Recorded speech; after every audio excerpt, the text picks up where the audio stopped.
नूर साहब, अब जिस तरह से इमरान खान साहब जलसे कर रहे हैं, सोशल मीडिया का इस्तेमाल कर रहे हैं, इवन इंटरनेशनल मीडिया जो है उनका भी इस्तेमाल कर रहे हैं, हर तरफ से आवाज़ तो उठाई जा रही है, तो इस सारी हिकमत अमली से जो कि इस वक्त पाकिस्तान तहरीक इंसाफ की है, उससे आपको लगता है कि हुकूमत को फर्क पड़ रहा है, परेशानी हुकूमती हलकों में भी है? नो, एब्सोल्युटली नॉट, हो ही नहीं सकती। इमरान खान सिर्फ अपने इक़्तिदार की दोबारा वापसी की जंग लड़ रहे हैं, इमरान खान पाकिस्तानी अवाम की जंग नहीं लड़ रहे। ये अलग बात है कि इस वक्त इमरान खान अगर हुकूमत को टफ टाइम देने में कामयाब हो जाते हैं तो भला फिर भी थोड़ा बहुत अवाम का इस सूरत में होगा कि शहबाज शरीफ बेरोजगार हो जाएंगे, लेकिन कंप्लीट रिलीफ बहरहाल किसी सूरत में भी अवाम को नहीं मिलना, कंप्लीट रिलीफ। मैं एक छोटी सी खबर आपको जमहूरियत के हवाले से एक छोटी सी मिसाल दे दूं।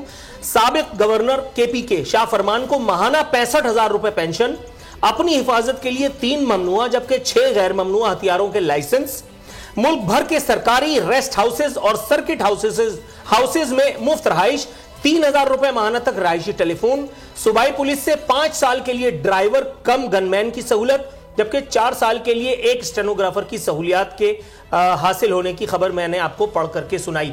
यह है जमहूरियत। अगर ये गवर्नर KPK का ताल्लुक किसी और जमात से होता तो उस जमात के कायदे तहरीक इसको जमहूरियत करार दे देते। कोई फर्क नहीं पड़ता पार्टी कौन सी है, कोई फर्क नहीं पड़ता लीडर कौन सा है, कोई फर्क नहीं पड़ता इंडिविजुअल कौन है जिसके बारे में आप बात करते हैं।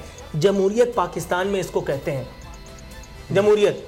वो जो कहते हैं कि हम सियासत से हमारा कोई लेना देना नहीं, जो कहते हैं कि एक्टिविज्म का दौर चला गया, जो अपने आप को आजाद बतलाते हैं, क्यों नहीं बहुत सारी और चीजें खोलते, क्यों नहीं बहुत सारी और फाइलें खोलते, क्यों नहीं चेक करते कि भाई ये सादिक और अमीन करार देने के चक्कर में कौन कौन आदमी कितना 10 लाख रुपए की पेंशन ले गया, आखिरी फैसला देने के बाद और फिर उन पर जो नवाजिशात हुई, ये बड़ी लंबी गेम हो जाएगी जमहूरियत की, इसलिए मैं यहीं चुप हो जाता हूं। लगारी साहब, अब जो आप बात कर रहे थे कि अवाम बाहर निकाल नहीं पाए हैं जब उन्होंने लॉन्ग मार्च की कॉल दी थी, लेकिन एहतजाज तो हर किसी का हक है। अब जिस तरह से एहतजाज को रोकने की कोशिश की गई, शेल फायर किए गए, जो एहतजाजी जहां जहां पे शहरों में धरने दिए जा रहे थे वहां पर जिस तरह से जुल्म किया गया उन पर, तो उसके बाद तो ऑफ कोर्स लोगों ने घरों में जाना ही था, जाने तो प्यारी होती ही हर किसी को, but the thing is that के अवाम को बाहर निकालने की कोशिश तो की गई और ये गिला भी किया गया चेयरमैन तहरीक इंसाफ की जानिब से कि हमने आपके एहतजाज में कभी रखना डालने की कोशिश नहीं की और जब हम एहतजाज कर रहे हैं तो आप रखना डालने की कोशिश कर रहे हैं। और यही कुछ कल के हवाले से भी सुना है, प्लानिंग में है कि जलसा नहीं करने दिया जाएगा और उनको जितना हद तक मुमकिन होगा रोका जाएगा। देखें, बहुत तफसील से आरफीन साहब ने आपको जमहूरियत के, जो हमारे यहाँ जमहूरियत राज है, उसके तरीक़ेकार और समरात के बारे में बताया है। मैं इस बात के हक में हूँ कि अवाम के पुरअमन एहतजाज के हक में किसी किस्म की रुकावट नहीं डाली जानी चाहिए।